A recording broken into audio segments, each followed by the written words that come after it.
Taped interrogations of Kenneth Hernandez gave us an idea of his version of what happened in the 2009 Mardi Gras murder. Hernandez is on trial for killing Christy Espinosa, having already pleaded guilty to burning her body.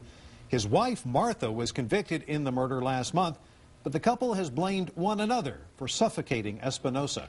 KXAN's Chris Sadeghi is live at the Travis County Justice Complex with what was heard on those tapes. Chris?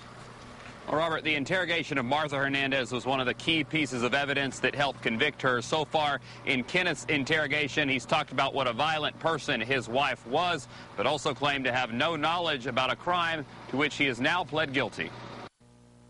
In his wife's trial, her defense tried to pin the death of Christy Espinosa on Kenneth Hernandez. But on day 2 of his own trial, we finally heard part of his story. She came towards me with a butcher knife. Hernandez told detectives multiple times his wife tried to assault him in an interview taped before charges were filed against him.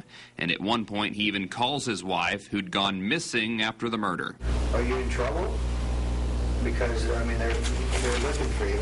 In the interview, Kenneth said he did not know who Christy Espinosa was or about any murder that may have occurred. Speaking very calmly, he tried to help detectives find his wife. The detective wants to talk to you.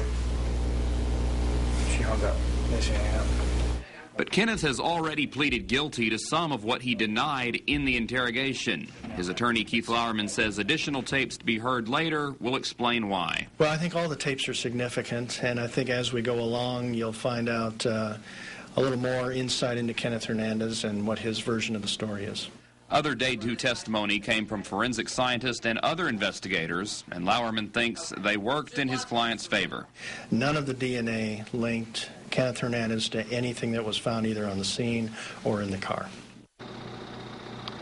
And in the afternoon testimony, the jury saw that video from the speedy stop which shows Kenneth Hernandez buying a gas can and filling it up with gasoline.